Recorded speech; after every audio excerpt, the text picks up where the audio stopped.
I think it's going. It says it's going. All right, cool. So we're here to talk to Dana and Aaron from Race Ready Obstacles. Um, this is going to be super informal, and hopefully it just stays that way because I don't like serious stuff. Right? We're just going to talk about obstacle course racing, all the stuff coming up. They're hosting their first obstacle course race themselves this year, and they've worked on a ton of other ones. So hello, thank you for coming along. Hopefully people get some good takeaways from this and learn a little bit more about your race and races in the Midwest region and all that. All right, thanks for having us. Absolutely. So just to start out, without having to make anyone wait, Midwest OCR coming up September 28th, right? Right. Yep. Awesome. In Marseille, Illinois. Is that the correct way to say it? It depends on who you ask. So Okay. I ask local people how to say it, and most of them will say Marcel's. But the Marseille. French Okay. way, there is a Marseille. And I'm fancy, sort of, not at all actually. So yeah, clearly I'm gonna call it Marseille. Makes me Sounds sound, good. makes me sound like I've been to France, which I It haven't. looks like a French spelling, and that's why I said it that way. But whatever the locals say, that's fine. Yeah. So coming up September 28th, can you talk a little bit, jumping right into it, about what goes into it since this is your first one? Like, how long have you been thinking about hosting one? How long have you been planning this one before you even announced it? And then, yeah, what goes into it? Because I think there isn't much understanding in the racing community itself as to what actually goes into putting on an obstacle course race. Gotcha. You want me to handle Start that? wherever you want, go. And, whatever you got. So we've worked for a number of different races over the years, and we've done a lot of races in the past and things like that. And then once we got into, started Race Ready Obstacles, started actually, building for races and stuff, it was basically we've always, built so that the races themselves, the owners of the races, we tried to, create their vision of what they wanted their race to be.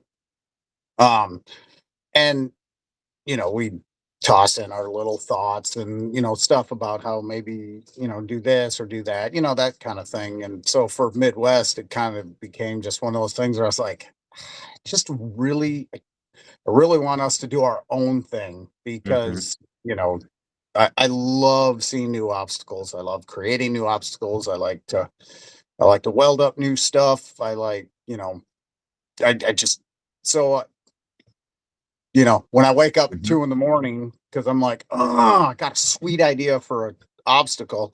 I didn't, I just kind of had to put it on the back burner and stuff and just kind of hold on to it and write it down and hope I didn't forget when I, wake up in the morning. It was like a crazy dream or something. So for us with Midwest, it's kind of just been like, what kind of race can we do and how can I throw out all these new obstacles with, stuff that I've had ideas for, which I don't know. It's just, that's just what I've always wanted to do. So we talked about it for, gosh, how long? It was years we talked about it. In fact, we didn't open up registration until October, right?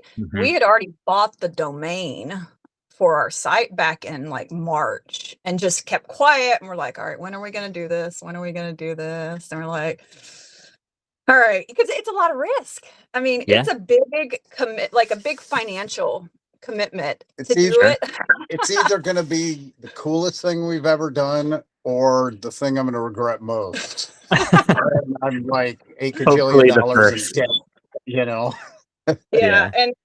And I think that's something people just do not realize about how expensive it is to host one of these, So I mean, obviously there's ways to do things cheaper, but going into this, we're not looking at it as, what's the least amount that we can put a race on for? Definitely that's not. We want to see what is the best thing that we can do.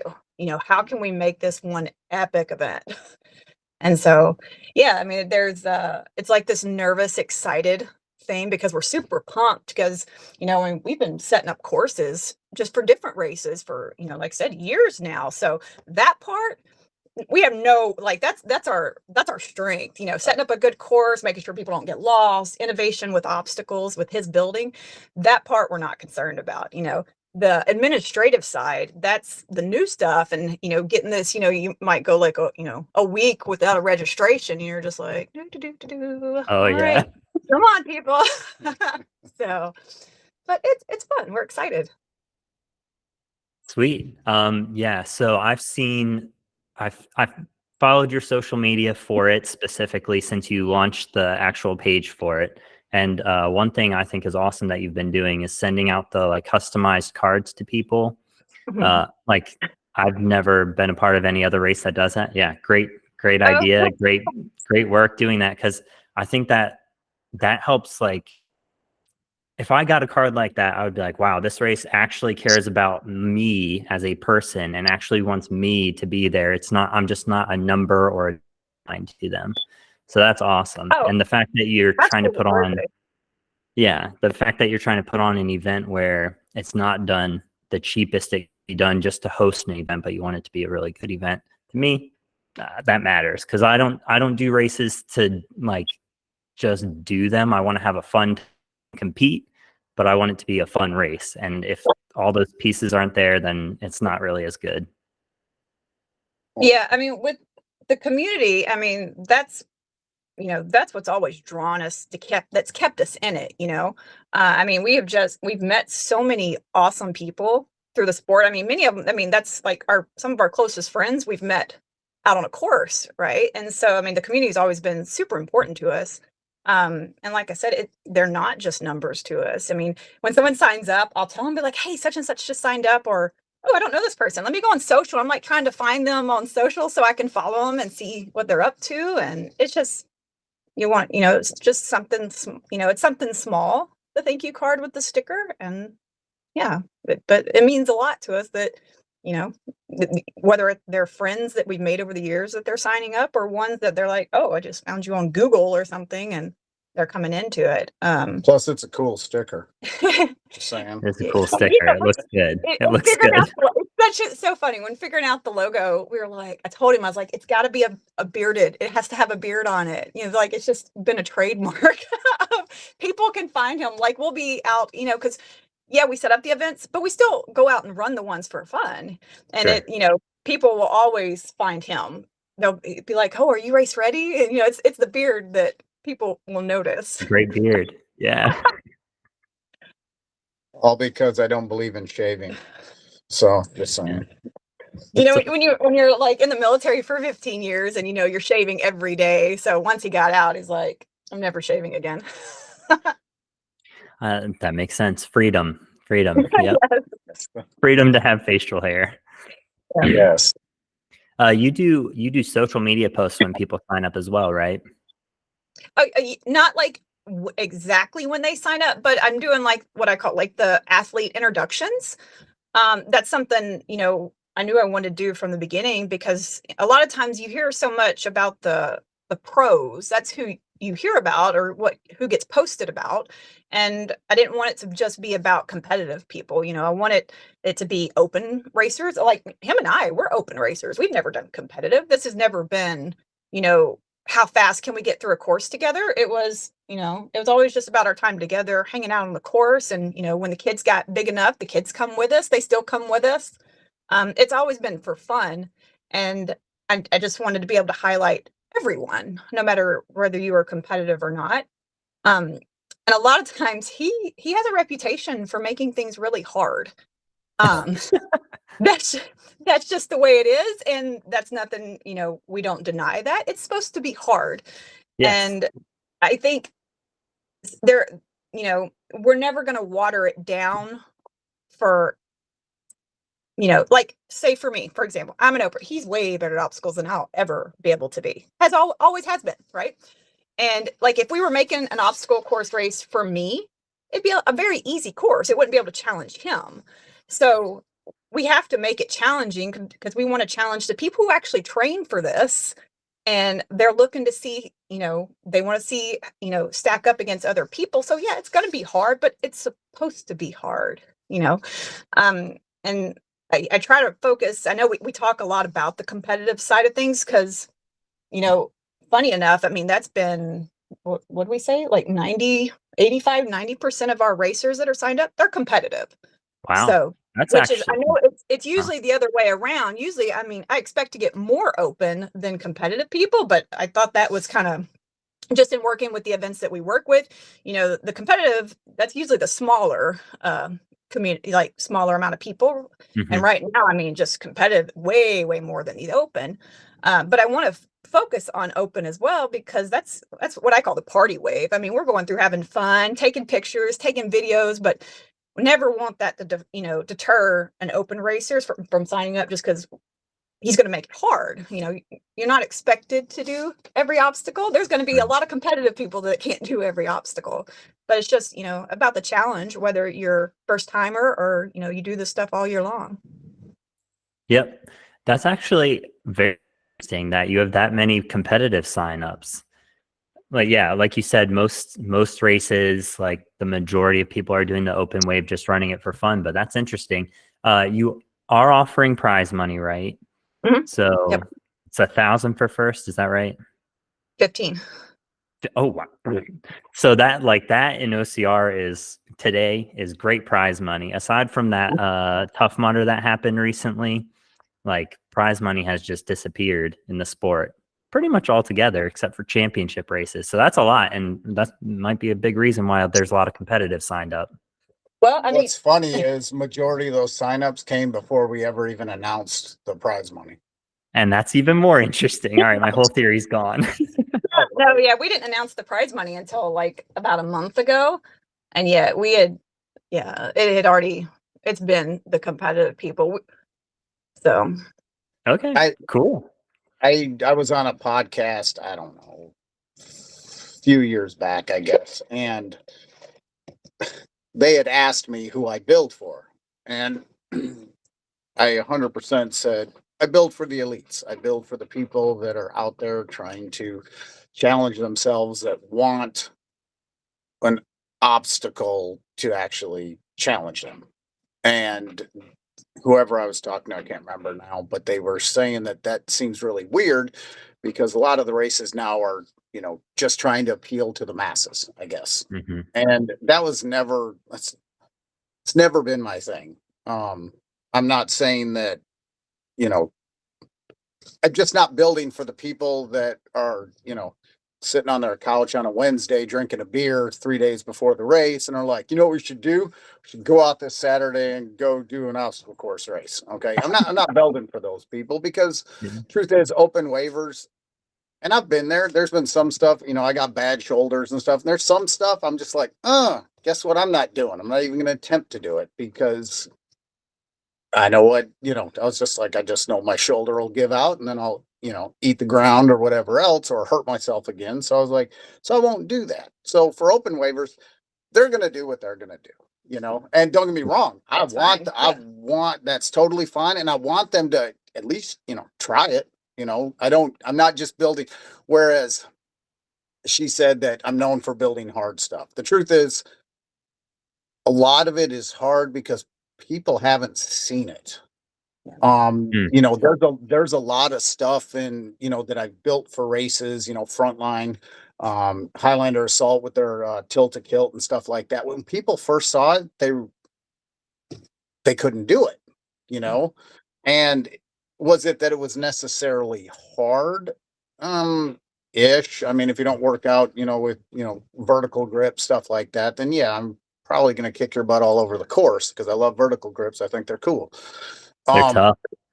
They are, but, in building that stuff, people would come to me constantly and they were always like, this kicked my butt. I'll be back next year. And know what I have to work on. And that just, I mean, that's the people we build for. That's the people that, aren't just going to come out, do it once, and then you'll never see them again. I'm building for the people that are like, this is where I'm weak at, and what do I do to fix that so the next year I can come back and, mop up the floor with this obstacle because I can do it now. And the people that I've been at, various races, Indian Mud Run on their last one, we built a bunch of, well, some of it, was just kind of hard. And I would see people get through it, and I'd be, just whatever, cruising around the course, and I'd be talking to people, and they would come up to me and they would like hug me, which is, weird because they're all sweaty and whatnot. Uh, but they Accept would it. come up and they would be like, I couldn't do this a year ago. And they're like, now I got it. Yeah. And seeing those people be so excited and so stoked about that, I was like, that's the kind of stuff I love. That's what I like seeing. That's, if, stuff that I build makes people, work harder or do something else to where they can get it. And they're so happy about it. You know what? That makes me happy.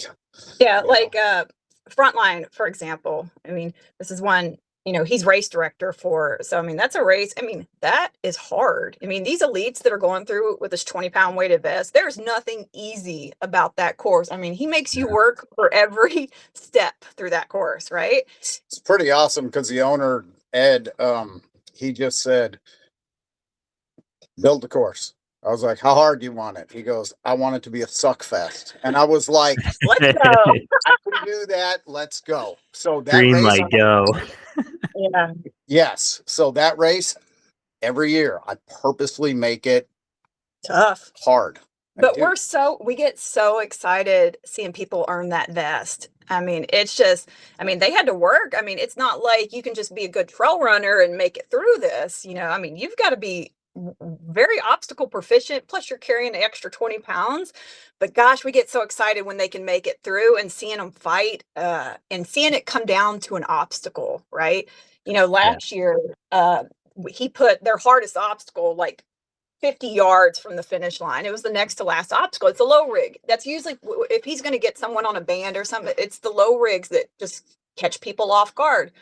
And I love low rigs. I'm just saying. but it was like 6 people, the 6 guys coming up, and it wasn't the first. I don't even think it was the 5th one that made it to that rig. But you see 6 people fighting for this podium, and it was just so exciting to watch it. We love it when it comes down to the obstacle. I mean, it's an obstacle course race. We absolutely believe an obstacle should be, your speed's great, but if you can't get through the obstacle, yeah, I mean, the speed ain't going to help you. You got to get through the obstacle. Yeah, that's the interesting thing that's happened over time is it seems like a lot of races, one in particular, it doesn't matter, has made it much more of a runner sport. And yeah, the obstacle challenge isn't quite there anymore. Like if I go into a Spartan, none of those obstacles are challenging, and they haven't been for years. Yep. But sometimes Savage Race has some pretty challenging obstacles. And like, I didn't do one for a few years, and I came back and did one last year finally, because I was finally able to make it. And like one of them I had to do 2 or 3 times to get by. But I think there's a shortage of very challenging obstacles. And like you said, to me, the best part about it is actually training for it. And then especially if an obstacle beats you before, it's like a vendetta you have. And you're like, next time I'm going to win that fight. So you go and train for it, and then the results are there. That's like when Luke and I train people for obstacle course racing, a lot of it is people who in the open waves who have obstacles they can't get past. And mostly it's upper body related. And so we work on that. And then sometimes they have their phones on course with them. So I'll get a message in the middle of the race and they're like, I got past this obstacle. And you're like, that's awesome. You train for it, you put time into it, and you finally completed it. So yeah, it's the best part about it when you have a hard obstacle and you train for it and you get it. And I think races should be decided much more about obstacles than they do the running. So it is obstacle course racing. It's not a trail race with speed bumps. Yep. It shouldn't be. I don't care if you can run fast. It's good if you can run fast. I mean, that helps on the course. But if you can't obstacle, then no, you're not going to win my race. You just won't. That just is, don't get me wrong. You'll have to be fast. You'll have to have endurance. You'll have to have all that. Just because this venue, which is so awesome, has hills and ravines for days. You wouldn't think that in Illinois, but it's maybe a quarter of a mile from the Illinois River, and it's Mm. ravines and creeks and all sorts of stuff. So there's hills. There's a lot of hills. Yeah, I It catches saw you the. off guard because you think of like when you're on the highway, it's like cornfields for days, and then all of a sudden you get back in there and you're like, oh, that drops off fast. I think you posted a story a few days ago, yesterday maybe. I don't know. Days get mixed up, but with one of the ravines in there, and I was like, yeah, that's not going to be what people are expecting, and probably not what they're hoping for either. But it'll be a great challenge. We'll tell people, we're like, there's a reason we call it Havoc in the Hills under Midwest OCR. Lots of hills. Yes, So. lots of hills. So you mentioned with setting up an obstacle course race, the obstacles aren't the hard part for you because that's what you've been doing for so long. You make them with race-ready obstacles. So like you have twisters and ropes. I always forget the name, anchors away, tons of other ones. So the administrative portion, what have you found? Which portion of that have you found to be the hardest so far? What has come up so far, since it's still ways off, that you weren't expecting? If you can talk a little bit about the administration side. As far as marketing of it goes, Okay. I have no race videos. I have no race photos. That it's hard to market for a race when you don't have any of those things to show. So that's fun. I mean, like I'm telling him like, what can we post about? I mean, obviously the highlighting the community, the athletes, I got that, when we go out to the race venue, which is almost 2 hours from our house. So, going out there when we can, stuff like once he actually gets into where he's, fabricating and obstacles, obviously that'll do good. But right now, the focus is more towards other races as far as building stuff right now. So that has definitely been having to get creative in how to market for a race when you don't have any videos or, race photos. As far as like the administrative side, I mean, we use Run Sign Up, which a lot of the races use. That's been very, very easy as far as setup, and they've been great to work with as a hosting site. I mean, when we were setting up the whole website and everything, I mean, I was on the phone back and forth, emails, and I mean, they've been very good to work with. So, that's been nice. We had already done like a budget, just kind of figuring up, like I said, we work with a lot of events. So, I mean, we got the friends of owners that, have a question, be like, hey, what kind of cost was something like this? Or, what kind of cost? So we had already had a good handle on what we thought, what we think we're going to spend. So, I mean, other than that, it's just been the stressful part of, waiting for registrations. Yeah. Yeah. Just check the email. Oh, did it come in? Yep. I know. I'll be checking a couple times a day. I'm like, oh, somebody signed up. It's a great feeling when they do. Yeah. I mean, we're planners. So, I mean, we've already got our race tape. We've already got our DJ lined up. The venue's been really great with us and, helping source the food vendors. What else? He said I can use his mini excavator for free, and he's giving us side-by-sides for free and all that other stuff. Yeah, they've been so great to super work awesome. with. That's very helpful. Yeah. So, Wow. Yeah, because that's not, sometimes with the venues, they're like, we want you to do this and this and this, and you can't build here and you can't build here. And then we go to this venue, which granted, that's probably why I would personally never do a race at like a ski resort or do it at like a public park or something like that, unless it was a really tamed down kind of thing where, because obstacle course races, they kind of tend to tear things up just a little bit. Like rut in the ground. Just a little. I mean, just a little bit. Just a little bit. You get 500-600 racers running through something. The grass isn't going to look very nice. And, the place that we're at is an off-road park where, ATVs, dirt bikes, and he's like, yeah, use my mini excavator, dig up whatever you want if you want to put in mud pits or something like that. And I was like, yes. this is my kind of place. I Sweet.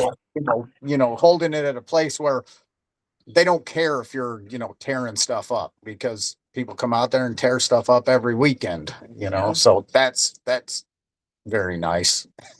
Just is, Yeah, I mean, as far as surprises or anything, we haven't had anything, knock on wood, yet that's been like, oh, didn't consider this, like I said, we work with so many events and just kind of see all that goes on. So we had a pretty good handle on it. Like I said, the registration has probably been the most stressful of, just kind of waiting around. And like I said, we're still six months out, I think. Where are we in? Yeah. So we understand. And, sadly, we've noticed just with the other events is most of the signups come within 3 months out, which is horrible. So we're like, all right, how do we, come on, people, we need you to sign up, because there's just so many things we have, we had to put deposits down on this and, buying this. If you're waiting till 3 months out or if we waited till 3 months out to start trying to buy stuff, that you might get it in time or you might not. We've seen a number of different races where they've waited until, a month before to order medals or something like that. And then stuff hasn't come in. Yeah, it's build week, and we'll hear them like, oh, we're waiting on our medals to come in. And I'm just like, what? No. Oh, that's terrible. You kind of need those. You kind of need them. Kind of do. So yeah, like when it comes like for us, we don't, when build week comes, that's where, we've got to like lock down, and now we're in course setup time. We can't be worrying about all that other stuff. So, metal shirts, anything like that. We're gonna have it all lined up so that during build week, it's just build week. And that's not, weather can be a factor, but for the most part, build week's not a thing. I've done so many of them at this point, and with her course marking and everything, it's kind of like that's the easy part. Sounds like it maybe is the harder part, but for us, that's not that big of a deal at this point. I know we can set up a race. That's not a thing. We've done it. So now get me at a registration tent or something like that. I'm like, yeah, cool story. Yeah. So I'll be getting help on that one.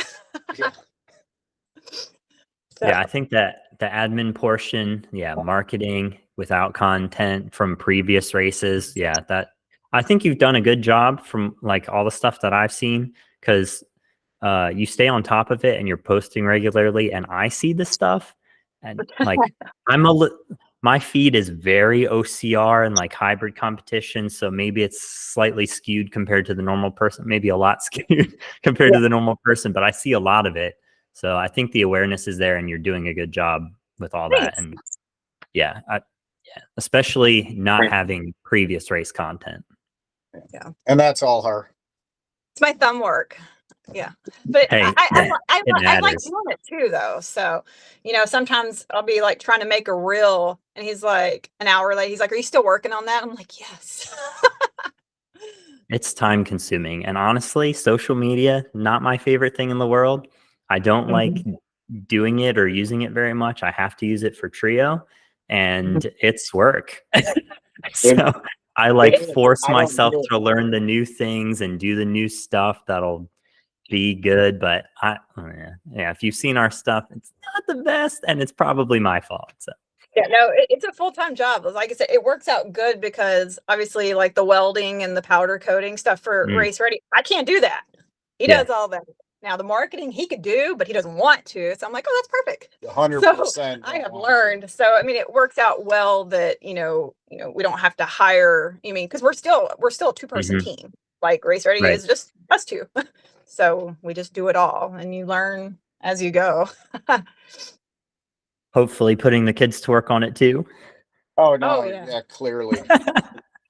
Clearly, but marketing stuff, that's all her. First off, I don't want to. Secondly, I suppose I could get good at it, but I'd rather just go watch metal melt when I'm welding. Like that's more fun to me. Yeah. Yeah. I'd rather do that kind of stuff. I'd rather have calluses all over my hands than just on my thumbs because I'm sitting on my phone. It's just not my thing. It's not. Never Fair has enough. been, never will be. So, and she's good at it. So, Yeah. I don't No, know. it's good that you have that split because then you have both sides of the race handled. Right. He'll be like, "What are you doing?" I'm supposed to be like cutting metal because cutting's usually my thing. And he'll be like, "Are you really on your phone?" I'm like, "I'm trying to get pictures of the behind the scenes, hun." And I'm like, oh, I'm standing over here with nothing to weld. I was like, I need you to cut that stuff.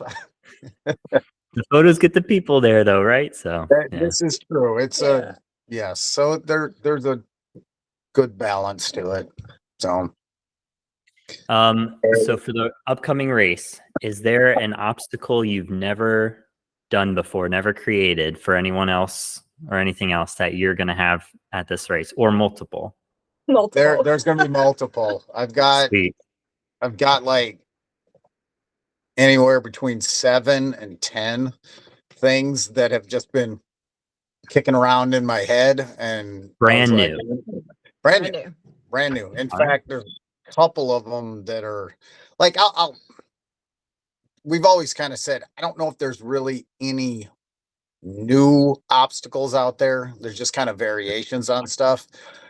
But I've got at least 2 that I've never seen anywhere Cool. and ever. And I love to look at, like the European OCR stuff because let's face it, European OCRs are almost always harder than anything you're ever going to see in the States. They look amazing. I've gone through many of those race websites and gone through all their obstacles and looked at their videos. And yeah, they do a very good job with obstacles. And they're just very, innovative. And so I'm always looking through stuff like that, being like, oh, that's cool. Like when I first, I don't know, it's been like 3 or 4 years ago, I really started basically if I'm at a race and they're going to let me, I'm going to put a low rig in. Cause when we were racing, I never saw a low rig, I Mhm. mean, you basically never saw one. And I was like, I love this. This is awful. I was like, this is terrible. And I love this, and I was like, I just want to do low rigs. I love doing low rigs. I mean, yeah, you can use your feet, you can use your hands, but it's like one of those because you never see them in the States. It becomes, or you do, just not near as much as you do in European races. And Right. then you see, and people are just like, what? I didn't realize I was going to have to do a crunch for 40 feet, basically, knees to chest and just to get through this thing, and I'm just like, oh, it's amazing. I love it. What can I do? So, so with yeah, there's gonna be new stuff that I kicked around and talked about and discussed with my partner in crime, Sydney Morris. With his battle OCR races and stuff, which he hasn't done it since COVID. But that dude will call me and be like, "Hey, I just had an idea. Tell me if you think it's stupid." And I'm like, "Yeah, that's stupid." And I'm like, "But what if we tweaked it this way?" And he's like, "Oh," and then from there, like we get these really kind of out there ideas that'll either modify an existing obstacle to basically turn it into a completely different obstacle or something that's brand spanking new that neither of us have ever seen. But, at the course of randomness, we just decided this was a good idea. So then I'll build, build a rig out of scaffolding or set it up on our wooden rig that we got out there. And, I'll Test it out. prototype it and test it. Mhm. And by test it, I mean, make our son do it. Cause, he's 16 and he's Yeah. not broken like I am. And so he's like, yeah, I can do that. I was like, is it hard? And he's like, yeah, it's pretty hard. And I'm like, so doable. And he'll be like, yeah, just, the people that aren't even good at anything, they can't do it. But he's like, it's good. It's good. And I'm like, all right. All right. My master tester has tested it and he likes it. So, then we expand from there and, just, I love new stuff. It gets boring. That was my biggest stink when we first got started and we did our first race was a Spartan and we did a ton of Spartans I think the following year. I mean a ton. traveled 2 around the years. country. Yeah, the next 2 years we did. But somewhere around the end of year one, I had done everything and I could Mhm. do everything. It didn't matter whether it was raining out, whether it was, muddy out. I just done everything. And I was like, well, now I'm bored. I'm not going to say I'm ADD because I don't really think I am. I do get bored easily. Like if something becomes too easy, then where's the fun in that? And that was the biggest thing with like local races was that's typically where you saw the innovation. Yep. You would see new obstacles. You'd see something that, they were randomly thinking about during the year. And, then, I would, either they would build it or sometimes they'd reach out to me and I would be able to, take their vision and weld something up and, build something. And suddenly they've got an obstacle that's not a normal thing that you would see, and that was the reason why we kind of stepped back from the Spartan races was, that there just wasn't really anything new. But you get into the local races and stuff, and then you got to see all sorts of new stuff. So then that was always, a challenge for us when we were running because you'd see something and I'd be like, I literally have no frame of reference on this thing. I have no idea how to go through it. I'm about to go try and do it and probably look dumb doing it. But, it was something new. It was a challenge. And so that's, for me and, for her and for, even a lot of people I talk to, they just want something new, and that's what I like doing.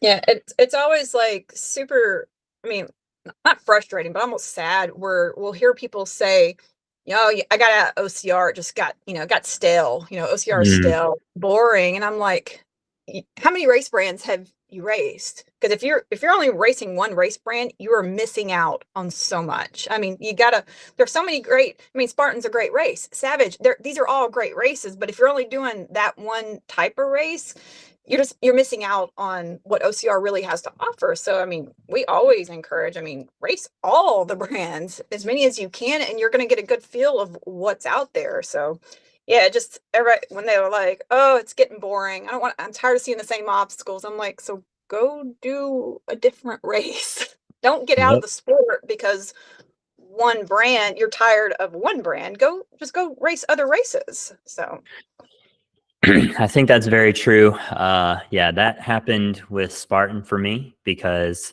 so they were all over, right? Prior to the pandemic and all that, I was racing them a ton, had season passes every year, and the goal was always, and they still they changed things up a little bit, and the terrain was challenging. That was actually the most fun part for me, as I like the mountainous terrains at a lot of their venues, but the obstacles got very redundant. And so after a while, I was like, I'm starting to get pretty bored of this. The convenience aspect of having a season pass that makes it less expensive and you get to go to cool venues, all that kind of wore off. And I was already doing Savages and other ones, and I was trying to get to other races, but the season pass made it very convenient. But after a while, it's just like, it's not really worth it anymore. I still do a few Spartans a year, but been trying much more to branch out because like there was a local OCR in Myrtle Beach, South Carolina, last year in the spring, and then the year before they had two events, and they just popped up out of nowhere, and it was a great race. A lot of different obstacles, many I'd seen before, but not for a very long time. A few that were a little bit unique and everything, and a unique format with the way they had it laid out in the very small footprint, but like kind of zigzaggy going through. And it was just a cool, exciting event. And I was like, man, this is local OCRs have it. They yeah. have the I guess since they don't have a massive resource base, they get creative, and then that leads to really fun races. So like unfortunately they're not hosting any more races moving forward so far, but like that like got me more excited for the small races, and that's a big reason why we're trying to like put more attention towards them, because there are a lot of them and a lot of them are very good. Yeah. You have one-offs where it's like maybe it's just like this little fun run with 5 obstacles. None of them are challenging. So really it's just like get dirty and run. But Yeah. there are a lot that have really good obstacles. And I think that's what's cool about what you guys are doing is you're building really hard obstacles. You're setting up challenging races and making it interesting and fun again for people. And they're seeing new things. They're trying new things. So I love new stuff. I know I've already mentioned that probably 12 times, but I love new stuff. I like to build new obstacles. It's just first off, it's fun for me to, plan something out and, weld stuff and, make things and like I love doing that. Yes, do I have a college degree? Yes. Am I ever going to use it? No. Because what am I really, like enjoy doing? I like making things. I do. And to be able to make it for OCR makes it, way more fun. I mean, yeah, could I build a roof rack for a van? Yeah, I could. Where's the fun in that? Yeah. I mean, unless I can turn it into an obstacle somewhere, which maybe, I don't know, some kind of weird traverse thing. But other than that, I mean, yeah, I can do all that, I can, but it's just not fun, but Yep. making stuff for OCR, that's fun. I like doing that. And we love seeing people crush it too. Like, we make it hard, but we don't go into it and like, oh, I hope they fail. No, Yeah. we want to make it hard, but we want No you one's to getting past this obstacle. Yeah, I've never done that. If I've made an obstacle, it may be hard, especially for people that have like no frame of reference on that kind of obstacle, or or they never do anything with vertical grips or anything like that. I'm like, yeah, you're probably not going to pass this obstacle, but at least you know what you need to work on. I never go and create something. I set up rigs a few times and I'm just looking at, I'm like, I don't know if anybody can pass this. So then I'll go back and make some tweaks. I'll tweak it, because I'm not trying to design something for you to fail. I'm Trying to challenge you. trying to challenge you. Yeah. So, there's been some stuff I've made. This is a great idea. And I'm like, this is a horrible idea. I was like, I don't know anyone that can do this. There might be 3 people in the world that can do this, and I'm like, all right, so back to the drawing board, we're going to modify. So, but yeah, but the challenge is part of the fun. yeah, to me, yeah. Otherwise, it's just not interesting anymore. But I think that's part of the fun of OCR is just it's for everyone. It truly is a sport for everyone. Whether you walk the course and do one obstacle or you run that whole thing, you're the fastest one out there, you complete all the obstacles. I mean, you make it, you challenge, it's going to be challenging whoever you are. So, maybe your goal is to get out there, and do 10% of the obstacles. Great. We're cheering for you the whole way. So it's been a great thing, just being in the community and just seeing people from all fitness levels, from all walks of life coming out there. And we're all just trying to get to the finish line. That's really the goal. That's really the goal. It really is all fitness levels. And yeah, there are people who go out there and their goal is like, today I'm going to get one more obstacle than I could before. And to like training athletes, it's really fun training competitive athletes, but it's just as fun to train open racers because they're not like their goal isn't I'm going to win. It's I'm going to do my best. Yeah. And as long as they put their best into training, it translates to the race. And then they're like, they get to see what their best can do, and it can do a lot. So yeah, it's cool. It is for everyone. And yeah, I think there's probably still people out there who don't sign up because they think, they're not fit enough or they can't do it. And maybe they can't do some of the obstacles, but that doesn't mean they can't go out and do the race. Exactly. I know we're people, we'll invite friends out and they're like, oh, I can't do that stuff. I'm like, you don't have to. Yep. You just come out there, do the best you can and have fun. Like the hardest thing, I think, getting people who've never done one is getting them to do that first one. Because I think there's like this, this misconception that they have to be able to do everything, and they don't. I can't do everything. That's okay. We still go out there, have fun. And yeah, it's for everyone. You can do this. Like I said, if you walk the whole course, there's nothing wrong with that. So. All right. I have one final question. This is kind of a broad question, but you all have been tied into OCR as a sport for quite a while now. You've worked with a lot of races. There's been like changes in the sport over the years. Like we've seen many races go under, local ones and big ones, most recently like Rugged Maniac. Sadly, Bone Frog, I was so excited to do their event this fall in North Carolina, and they just announced they weren't doing any more. Terrain race arguably wasn't a great event to begin with, at least the last several years. I liked them when they first started. I did a few of those. But anyway, doesn't seem like they're around anymore in whatever subsidiaries they had. But lots of races going away. What do you think? How do you see the industry right now? Being a part of it, hosting your own race, helping host others. And what do you think potentially is a big factor in races that don't succeed? I know it's a lot. It's a lot. No, so this is one of those conversations I have with people and things like that. It's for me, I think that okay, so and I could be 100% wrong, but I think that races that travel have a harder time than your smaller local events. The races that travel, there's a lot of logistics that are involved. Yep. Yeah, I mean, just the price of fuel, the trucks to haul. I mean, it's expensive. Yeah. It is. It's expensive.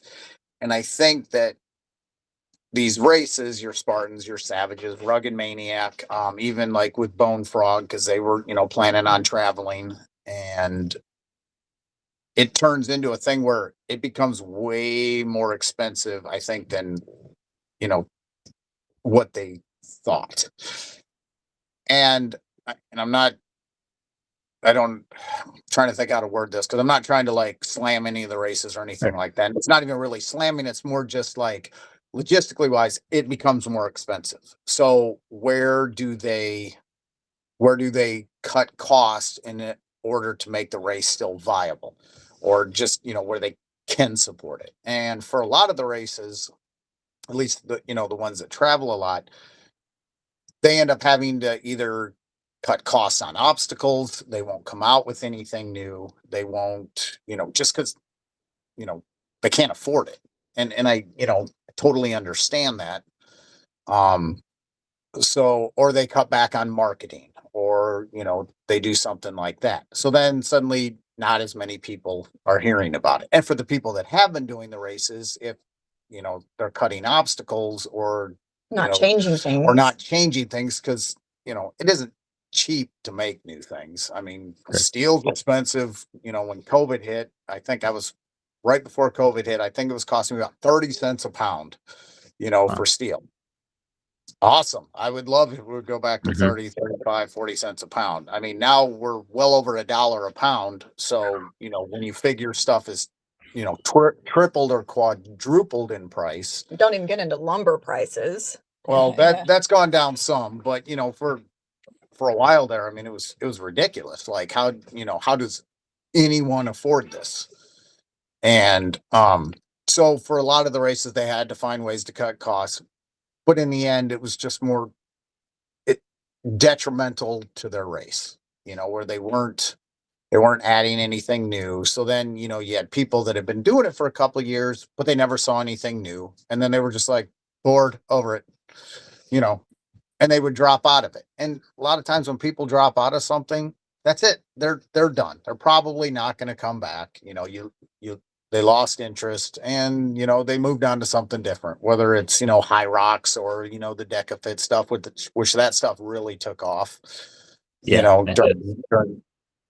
did, and all very cool stuff, but does it not? Yeah, some of that stuff you'll see on an obstacle course, but you're not really seeing the obstacles, So for us, I mean, that's kind of the biggest thing that we've noticed, is that, a lot of these smaller races, and it does, marketing is a huge thing. There's a lot of smaller races that we know of that we've helped that have really cool races, very cool obstacles, very innovative and stuff like that. And, they're not as good with the marketing, or they can't afford someone to do it for them. So nobody knows about them, Right. and it's just one of those things that it's really just kind of a catch-22. Like, where do you cut costs in order to still be able to have, your race, or just, what do you do to continue growing it? And it's hard. It isn't easy. I mean, but in the same way that it's not easy for obstacle course racing. Let's face it, how many businesses start every year and are out of business within a year? Right. Yeah. Yep. And what's the reason behind it? Is it marketing? Is it there's not enough people that want to do it? Um, I've heard multiple people say that they think OCR is dying, and I don't agree with that. I think that for some of these races, who are maybe their numbers are tailing off, you have to look at it as, did you not add anything new for the last couple of years? Are people seeing the same thing, the same course? I mean, set up the exact same way.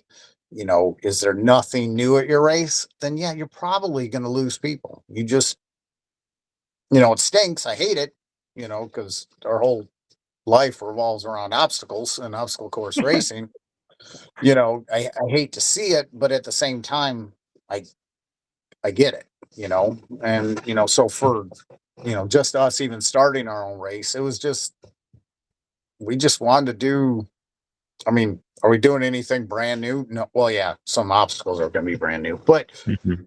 just in general, we're still just an OCR race. I mean, there's OCR races all over the country, but I think the only thing that we're bringing different into it is that not only do we build for multiple events, but I make the obstacles, like I do. I weld them, I powder coat them, I do that.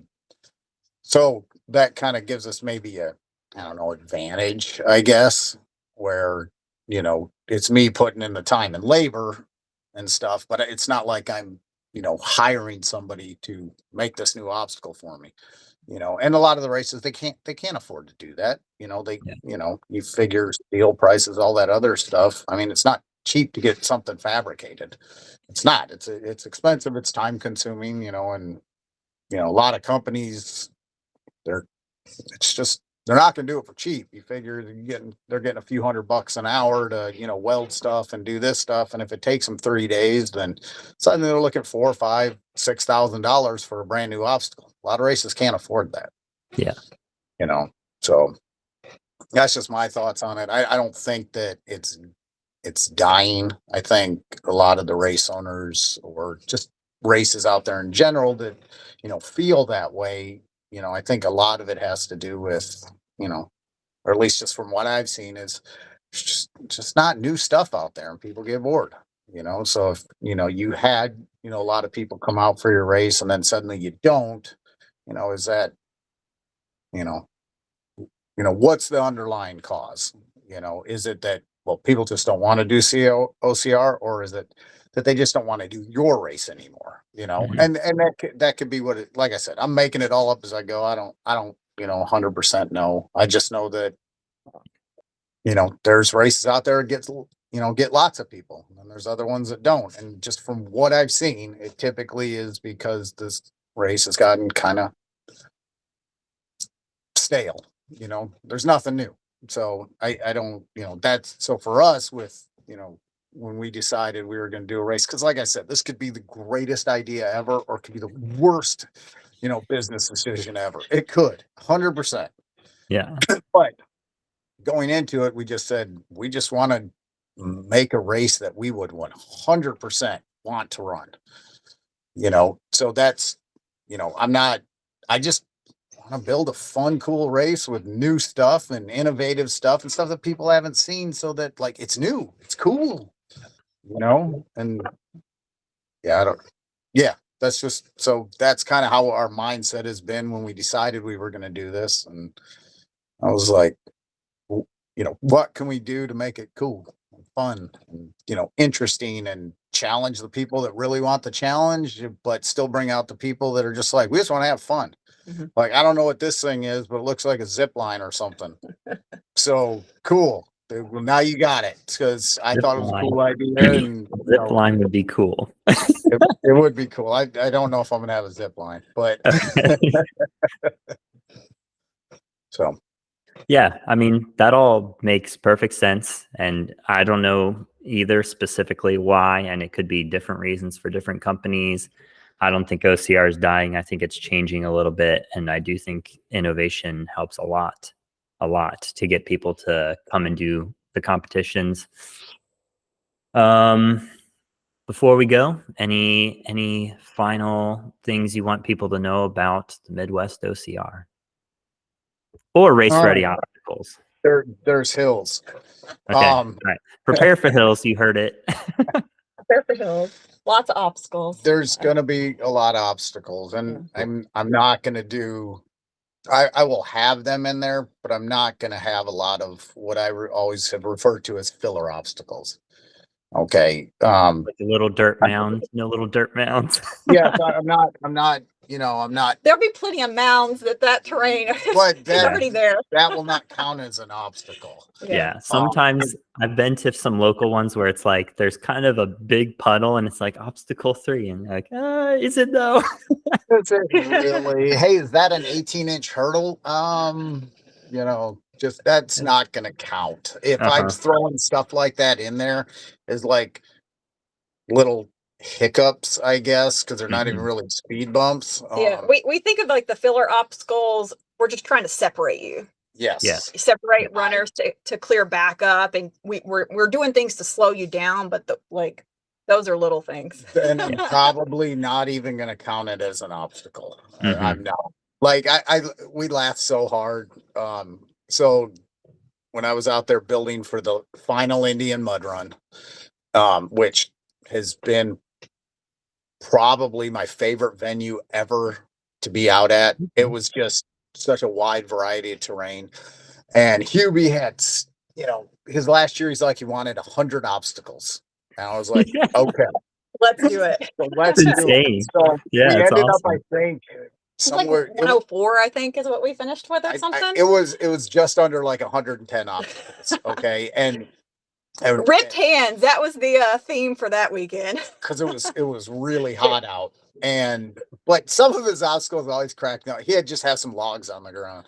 And that was an obstacle. Yeah. I'm like, I don't even know what that is, Hubie. I was like, but it's cool, and it's been here for 7 or 8 years. So yeah, we're going with it.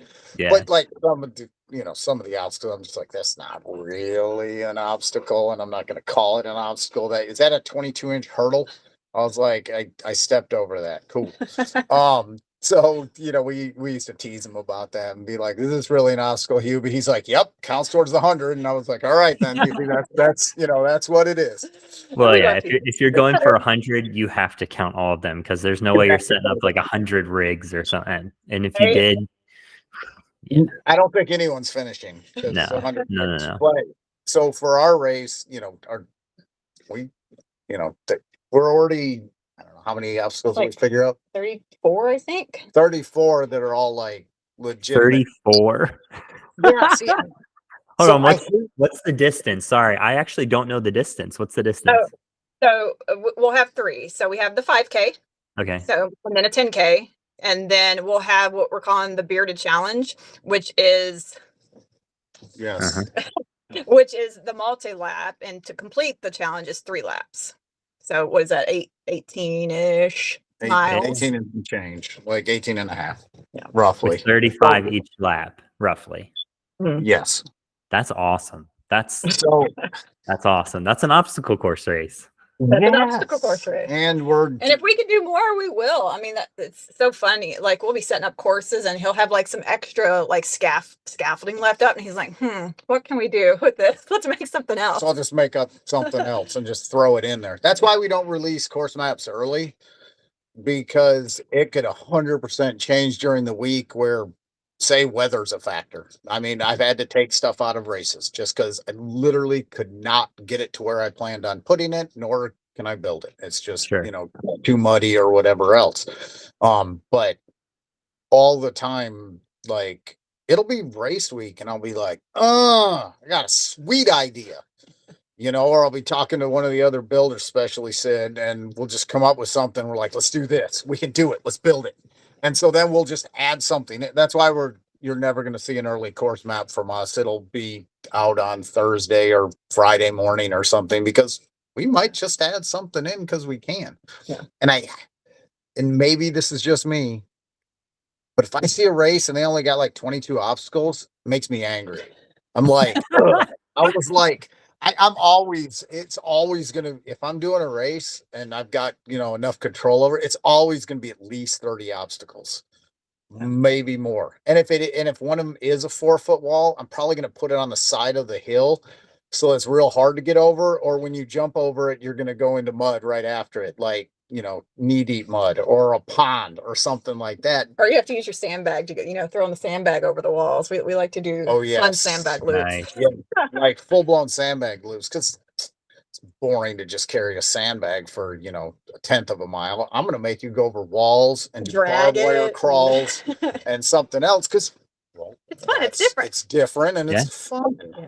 So, yeah, I'm all about the obstacles, obviously. So, yeah, I don't want a race to be, oh, look, you got 2 miles of running and then you're going to do a 20-foot barbed wire crawl and then another quarter mile of running, and hey, there's a 4-foot wall. Ugh, that's boring. I'm just when I ran, it was just, I'm only running to get to the next obstacle. That's really the whole thing. I just want to get to that next obstacle, see what it is, and figure out, where I suck at and can't do it, and then figure out how I'm going to train for it to get it the next time. So, and I think that's what people want to see. Maybe I'm 100% wrong. Maybe they want to go for a hike in the woods. Cool.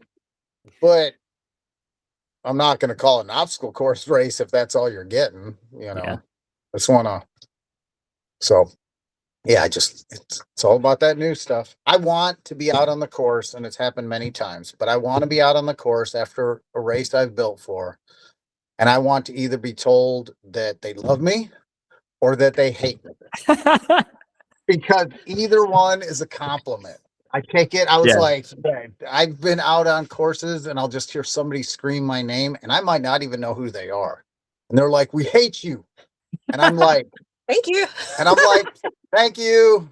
Thanks. You're welcome. You're welcome. And it's that type 2 fun, Yeah. Type Oh, 2. yeah. Like, for a little bit, and then you get done. You're like, okay, I want to do this again yeah. Well, maybe it might take a day or two after I recover. after you recover. But yeah, I mean, am I doing my job right then? I think so. I think so. But that's just, I don't know. I love this sport. I love the people that are in the sport. It's, I played growing up, I played baseball, I played basketball, I played football. But I've never been part of a sport where I just love the people in it. I mean, yeah, sure. You got your jerk faces or whatever else in any sport, but it's just different. It's different than, football. It's different than baseball. It's different than basketball. It just, I mean, how many times we've been out on the course and you're just standing there watching 6 people trying to coach somebody through a rig or something that they're fighting to get through. Like, you're not going to see that in that, or you got, some guy that hangs around, a warped wall for an hour, helping people sitting there at the top waiting, you just complete strangers just helping each other. I mean, it's beautiful. I love it.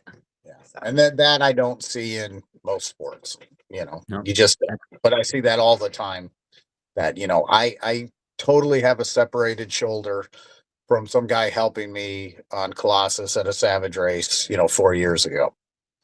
I wanted to punch the guy. He was just trying to be helpful, but I totally separated my shoulder. And so I got this weird bumpy thing right here. And, but it's cool. I mean, I get what he was doing. And that's, that, or seeing like the groups, like teams like Oscar Mike, or, more hearts and scars, these people going through like in wheelchairs, or, disabled veterans, stuff like that. Seeing these teams go through, and when people are like, oh, I can't do this, I'm like, here, come, let me watch this video. For real. No, those people, I've seen so many of those on course, and every time I'm like, man, that is awesome. Like what a community you have when you can do things like that. Yes. 100%. But you're not going to see that typically in I can't really think of any sports that really where I've seen anything like that. So yeah, I mean, you get to do it with friends. We get to do it with our kids. I mean, it's some of the best memories and experiences we've had as a family have come from an OCR course. So I mean, it's awesome. Yeah. Yeah, my wife and I have done a few. She's not a big fan of like running and obstacle course races, but she did a few, and every single time she has a ton of fun and like brings up memories from it and stuff. So yeah, it's awesome for family. It's awesome for community. I do have to ask, since you brought it up, Yeah. and now I'm being nosy. You mentioned sandbags and with obstacles. Are you going to have sandbags and or carries as a part? Any heavy carries as a part of the Midwest God. OCR? Yes. Okay, cool. Yeah. I mean, we will have such a wide variety of things to challenge you. Kind of the way he goes into it, at least as far as he's told me, is if you have a weakness somewhere, he's going to find it. You know, whether that's in brute strength, grip strength, balance. I mean, he's going to pull it out because he's going to hit you with all kinds of different challenges. You know, some are going to be brutal, some are going to be easy, some are going to be fun, but he's going to test you in different ways with just a variety of things. So yeah, definitely carries. Brute force, Cool. by the way, love their bags. That's what we'll be using. Yeah. Okay. Just I like to have a wide variety of obstacles. Yeah. So last year for Frontline, it was dedicated to the Marines. So I was like, well, Marines. My dad was a Marine. I have an uncle that was a Marine. I know some Marines. The Jarheads are, a different breed of, cats. My dad hasn't been in since like 73, 72, something like that. And he still walks around wearing a Marine Corps hat. And I was like, yeah, you were only in 3 years, dude. But he still identifies as a Marine. So when we did the Frontline race, I was like, well, how do I tailor this race towards Marines? Okay, because that's what that's what it was dedicated to. So I was like, I think I'm gonna be doing a lot of just carries, a lot of strength. Stuff. So a lot of my obstacles were tailored towards strength for last year. This year's upcoming one is for the Army. And so I'm gonna tailor it more towards, I've done a bunch of like, builds for like JROTC and stuff, permanent stuff outside of Race Ready, just as a subcontractor. But I just got back from building a course at Benning. I'm probably always going to call it Fort Benning, just because Fort Moore now. Yeah, Fort Moore now. But I just got back and we built a obstacle course for the 75th Ranger Regiment.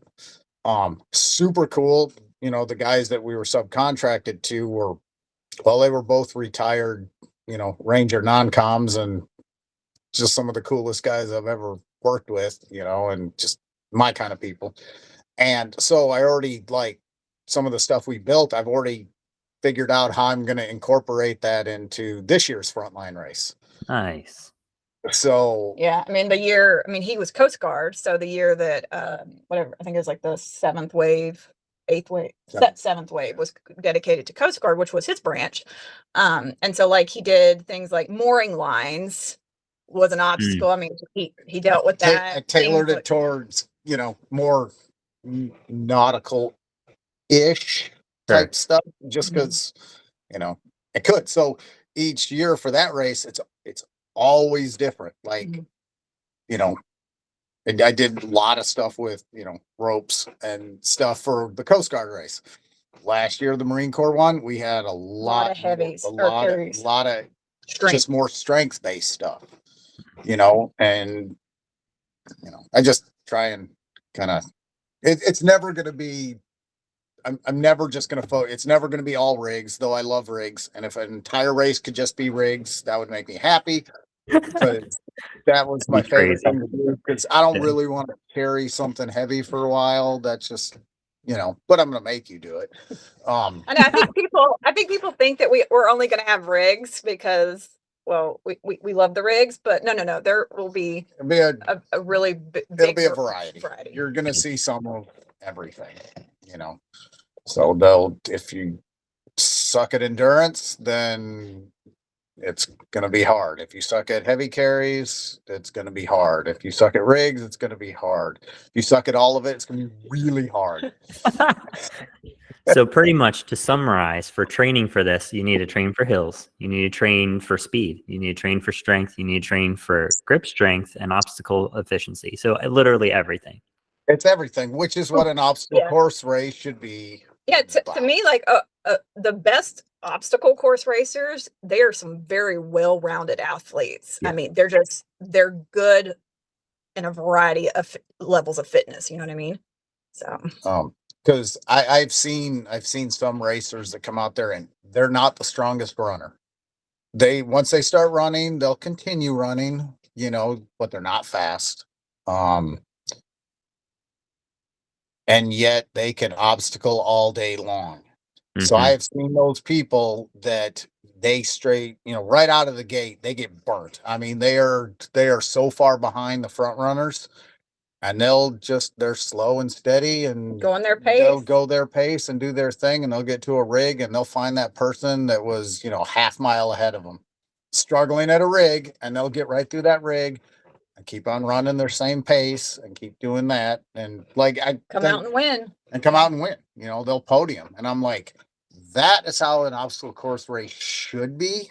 Yeah. It should not come down to who's the fastest person. It should come down to who is the most proficient at obstacles, With And, the speed. Yeah. yeah, I mean, it really just have to be a well-rounded athlete to be a very good, um, you know, person. I've seen some guys that are super fast over short distances, and they will smoke everybody on a 5K course. They're good at obstacles, but they're not great. They're just really, really fast. And I've watched that same person go out and they're now doing a 15K course and they don't even place in the top 20. Yep. So I don't know.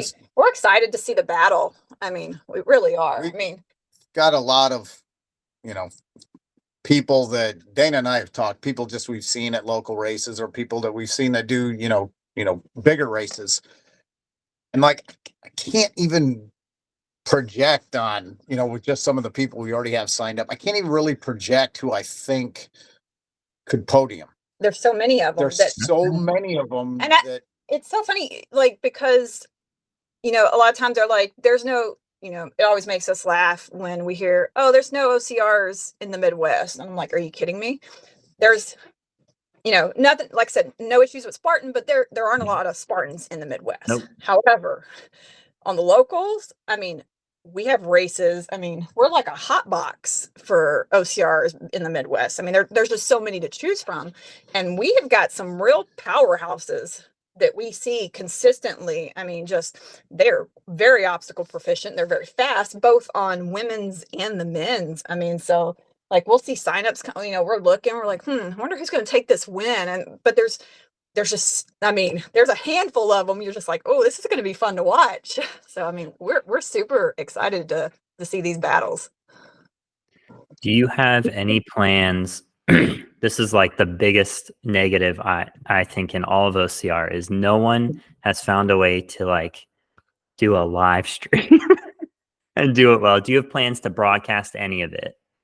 And if not, I understand why, because I know kind of what goes into that from other things I've done, and it's not easy, especially in the environment you're in.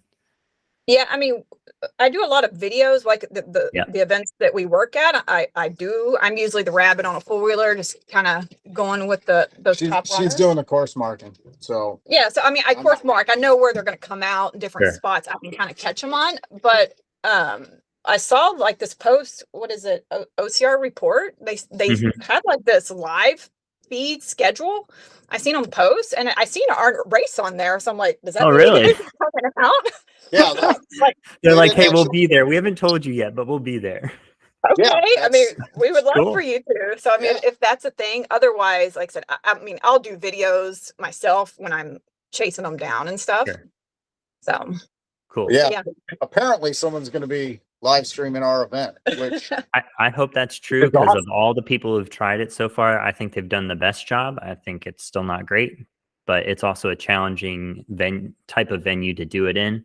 But if they're there, that's awesome, because I would love to see the footage from that. I know we were out there when you saw the post the other day, because we were just out there just kind of exploring and kind of getting a feel for the venue.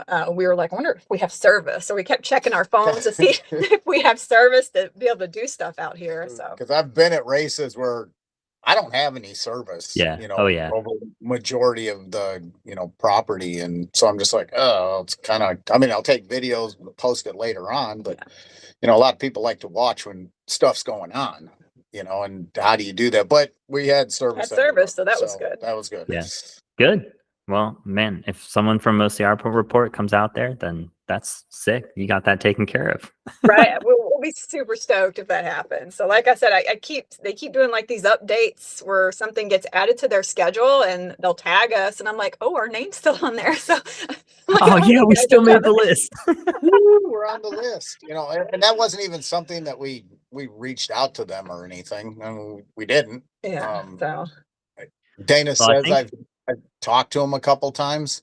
I do not remember all the people I've talked to. yeah, I mean, when he was building for Worlds in 2022, I think that was the ones. I think his name's Jason. I I don't know. They did an interview with like him and Sid for like setting up the event. So I think I may have talked to them. I know. yeah, the problem is I know people by name and by face because I do the social, whereas he'll Yeah. see them and they'll be like, hey, and they think they've talked to him, but they've actually talked to me. Oh, okay. So he'll send me a picture because I'm like, he'll be in an event that I couldn't go to. I'm like, hey, get some selfies, get some pictures with people, or, and he's like sending me, he's like, hey, I'm like, hey, who's this? and I'm like, oh, that's such and such. This is such and such. And I'm like, okay. And it's not me being a jerk. It's just like, He doesn't handle the social part of it. and so. I can't Yeah. remember everybody I've talked to. I've had people come on and be like, yeah, let's get a selfie. And I'm like, I have no idea who this person is. And then Dana's like, yeah, that's Logan Broadbent. And I'm like, I feel like I should have known that. I mean, I know him now. So, Yeah. but some of them I'm just like, it's not, most of the time at these races, it's turned into something's gone wrong and I haven't slept in 32 hours.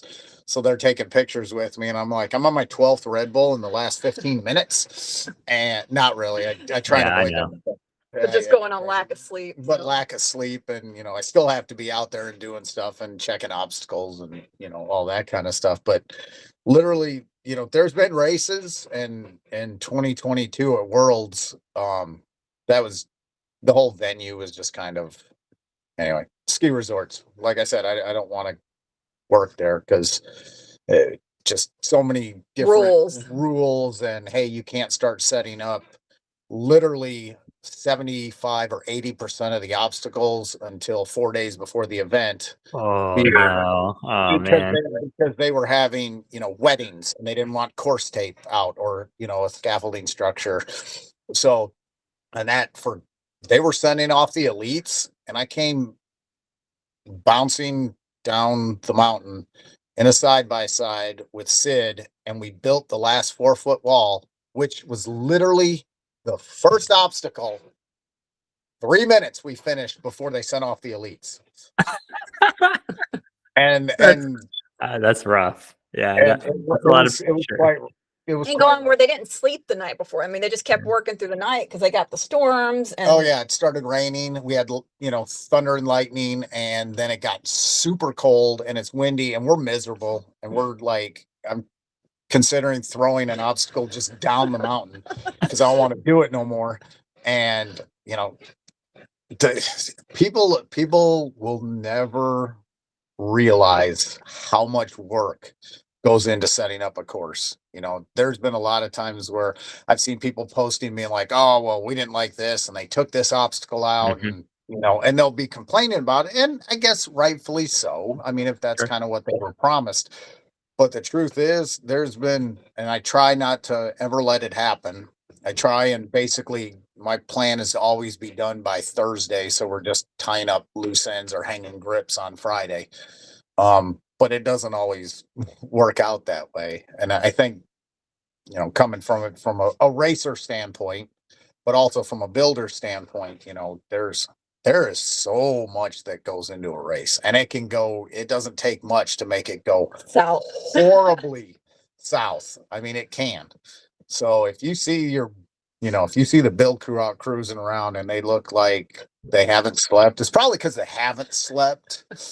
And they're just, dedicated to, what they do to the point that like I've been around where I'm like looking at my build crew and they're sitting in a truck next to the finish line and they're all asleep in the truck Oh man. because they've The been up day's for work. because they've been up close to 40 hours. And then as soon as that last wave goes off, that build crew's right out there behind it, starting to tear down all the obstacles. Yeah, just for volunteers, people like, oh, one volunteer can make such a big difference. Mhm. So for Abominable Snow Race, which is, every January up in Wisconsin, I mean, Yeah. snow, cold, ice Uh-huh. this year, we got all of it. All of it. It was super cold and we had about 15 inches of snow on the ground. We had to shovel the snow out just to actually start building because otherwise it was sitting on the snow and the snow would turn to ice and the whole structure would move. You got to get to solid ground. So you're So like, Right. we would dig it down to dirt and and then by the middle of the week temperatures got warm and it rained. So everything turned to mud. yeah. All the machines are getting stuck. It was just That was awful. probably one of the roughest builds we've been on due to weather. So I mean, you think of it. You want to talk about being irrationally angry at mud? I mean, if I could punch it, I would. But I mean, we go in there on a build week. We start Monday morning, and it's him and what, 3? Yeah. So 4 guys. I'm out there on marking the course. So there's 5 of us total. You're working all week. We're finishing up Friday night trying to do the kids course. We finish at like 9 p.m. So, and then you're going back to your hotel and getting back up at like 4 or 5 o'clock in the morning to get back up there and get ready for race day. And then all the races going off, and then that last wave goes off, and then now we're starting to go behind them and pulling obstacles, course taping like that. So by that time, I mean, you're just spent. And it was so funny. So like, and then you work till nighttime. Like you just work till you can't see anymore. So Sunday, we're just all in there dragging butt, going out trying to clean up. And I told Aaron, I was like, I'm gonna make a video, see if we can have some volunteers come out just to. Because typically after the race, you don't get You usually don't get them. Yeah. Aaron's like, good luck with that. So I do a video, and I was like, if anybody wants to come out and help pull course tape or stuff like that. And oh my gosh, Steve, if you get to see this, his name's Steve Wagner, comes out. He happens to live like in the neighborhood of the race. Nice. He comes out there. Didn't even actually do the race this year. Just saw the post out it and then came out. But just having him, one person, to be there while the guys are taking down the structures and just stacking it into the racks, so helpful. What a man. What a guy. Yeah. That's Oh awesome. my God. So awesome. And I think a lot of people don't, a lot of times the volunteers will want to come out on a Friday. Mhm. And by Friday, it's typically we don't need anybody at that point. We've already had to handle everything during the week, and I never plan for volunteers. I mean, a lot of times volunteers will sign up, they'll forget, or they just can't make it because they signed up 6 months ago or something like that. And I get that, but we never go into a build planning on having volunteers. I just assume that we're not going to have anybody. It's going to be on the build crew, and So when we get them, we're like always so grateful and Yes. thankful. And like I said, we have, just having, so many races that are kind of right here in this, within an hour or 2 of each other. We get a lot of the same volunteers that are always so helpful. So, I mean, it is nice, but we don't go into it. Like I said, sometimes, the sheet will say, oh, you're going to have 8 volunteers today, and then you get none. And you're just like, or if you're lucky, okay. you get one, and that's awesome. Don't get me wrong. I am ecstatic when Yeah, we get. if we get any, we're always super ecstatic and happy because one can make a huge difference. Yeah. That's awesome. Yeah. Sure. That's another cool part of the community is just people being involved in like helping put it together and volunteering to do that. And like, especially someone who didn't even do the event coming out to take it down, not even help put it up. So yeah, it's awesome. But, a fun story how he even got into building for an event was when we volunteered for races. We always like doing it during build week because you get to see kind of what goes into it. Plus I like building. So for Frontline, that whatever year that was, I mean, he volunteered all week long just to help their build crew. And then what? I was actually working on the family farm, but it rained the entire week. So it was spring. We're not obviously not in the field planting anything. So I was just like, I'll just go down and do that. Yeah, because I mean, Frontline's only like 30 miles, 30 minutes from us. Yeah, So I mean, it's about 30 close. minutes. It's the closest of all the races. So Yeah, even our race is farther away. But yeah. So he helped out all week, just volunteered helping out during the build week, and then got hired that next year to be part of the build crew. So I mean, that's how he even got into building for events. And so he built for that one, and then ended up building for others. And then I think something happened with that race director where he couldn't come in to that event that year, and offered it to him. And which I had no frame of reference. So Ed asked me, he's like, hey, he's like, would you like to be race director? I was like, I literally have no idea how to do that. I was like, Never done it. I was like, but I think I can figure it out. And Yeah. I was like, if you want to hire me, yeah, I'll have a go at it. And it mostly, I think what's helped us is that because I've been at races where they've had race directors there and they're really good at setting up events, but they've never actually done an OCR in their life. Okay. And I've seen that, and they're just good event setter uppers. That's a word. There is. But they've never done a race. And so I thought that was maybe, if anything, I was able to actually bring to the table is that I've done a ton of races. I knew what I hated about races. I knew, if there was a certain thing of a way that they had done something that I was like, this is terrible. It stinks for the runners. I'm sure it's, was awful. I didn't like it, and I didn't think it made any sense. So going into it, I always tried to, whatever race I'm working for or setting up. And there's, there's some races I have, I'm not race director. I haven't set up the course. I'm just there to build. I'm there to build their obstacles, But for a race that I have, that we have a little more control over, I think that's what helps us to design a better race, is that we've done the races. We know what we don't like. I always, when I'm building, I want to build a race that I would want to run. Yep. So if there's weird stuff like crossovers that you need a volunteer for, clearly that's going to be awful, because I know I probably got lost somewhere on a course like that. So, that'd be something that we'd 100% avoid and not do.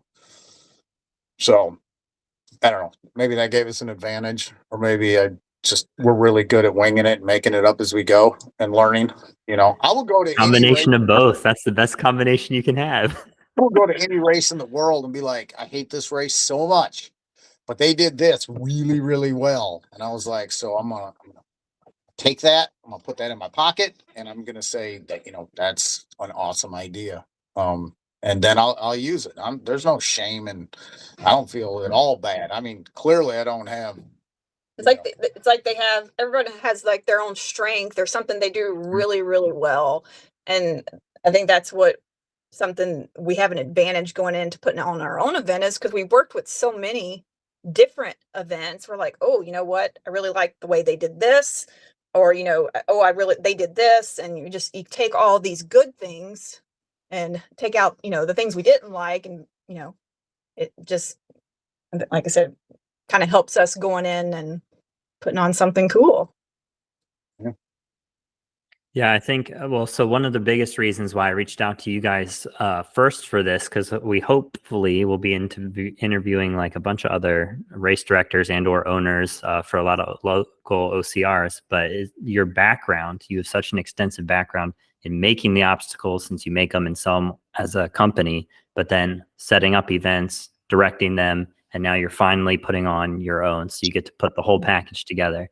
So I think like if any race has a chance to succeed on its first go and do really well, I think it's yours, because you have the terrain, you have the knowledge, you have the experience, you have the skill, and you have done them. It's not just someone walking into a market like, hey, that sounds like a cool place to be, I'm going to jump in on that.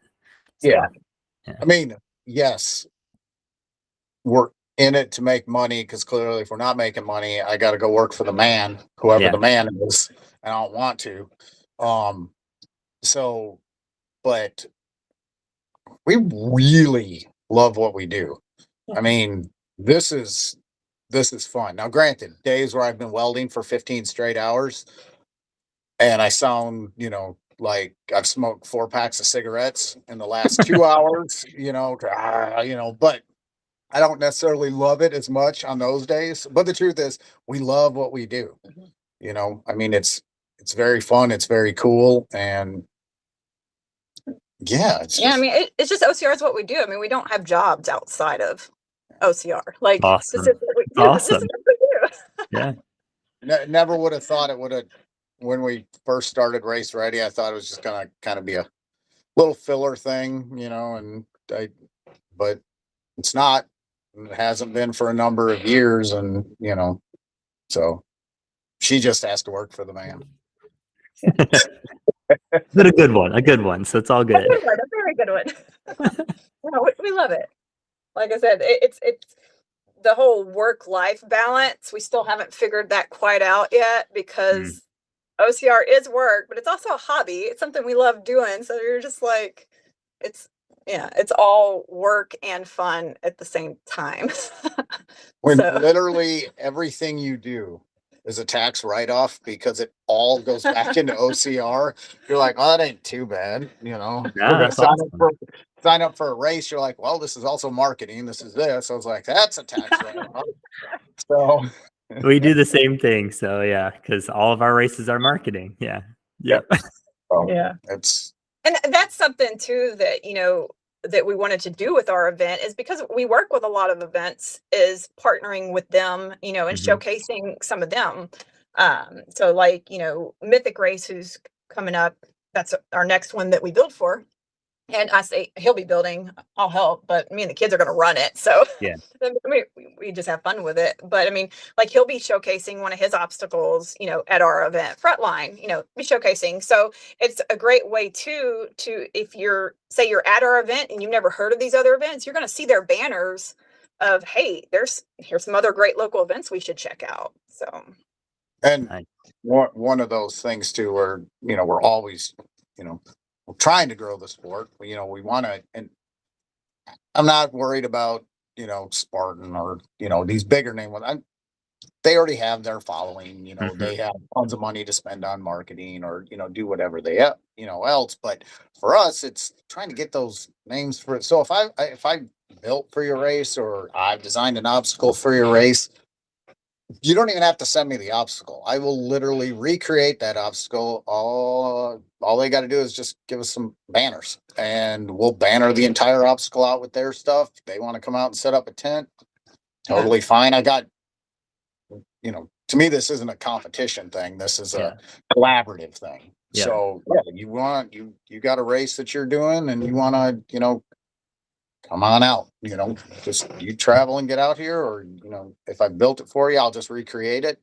If it's one that I really liked, and just send me the banners and we'll put them up. It doesn't work if there's only one race out there that wants to have the monopoly on everything. It just doesn't. Then guess what? People will stop going. They just will. There's got to be variety. There's got to be and that's where you get it with the local races, which is, like I said, well, I love the local races. I love those are the ones I love to be part of and be involved with. So, and it's always about, when, like you said, it's not competition, it's collaborative. So when one OCR does good, whether they're a big brand, small brand, all OCR does good because you're just giving them a good experience. So, yeah, I mean, we try to promote as many as we can. So. If we're not building for them or setting them up, we're going to be out there with the family running them. It's awesome. It's a good community. I hate to cut this short. I do. I'm pretty sure this is way longer than we but I have to go visit some friends for dinner tonight. So we got a little drive ahead of us, my family and I. But I really appreciate you guys coming and talking about this. I think this will give people a lot of insight into not necessarily every little detail, but what goes into these races, how absolutely challenging they are to put on. I don't want to try and put one on right now because of how much work it would be. I just don't want to do that work right now. So I appreciate you doing it, putting on a great event. And I'm really excited to see how it goes. Like I said before we started recording, Luke and I probably, as of right now, at least won't be able to make it just with travel and everything. But hopefully if you have it again next year, we'll do it then, but we'll definitely be watching it, and I hope it goes super well and you like blow it out of the water. I know you will, like, as far as the race goes, and I hope the attendance is like awesome for it. So Yeah. Well, we're hoping thank you so. for doing all like the stuff. I mean, just for all the locals and helping do brand awareness just on the local races. That's awesome. yeah, it sounds cheesy and cliche, but like it actually is the foundation of the sport. And I look at the big race companies as just like the extension on top of it, not as the base. So we're trying to keep the base healthy, strong, alive, give people better experiences, have them try new things, new races, all that. So yeah. 100%. Thank you again for the time. I really appreciate it. And yeah, hopefully we'll talk to you soon. All right. Sounds good. Good. All right. Thank you. Bye. All right. Bye.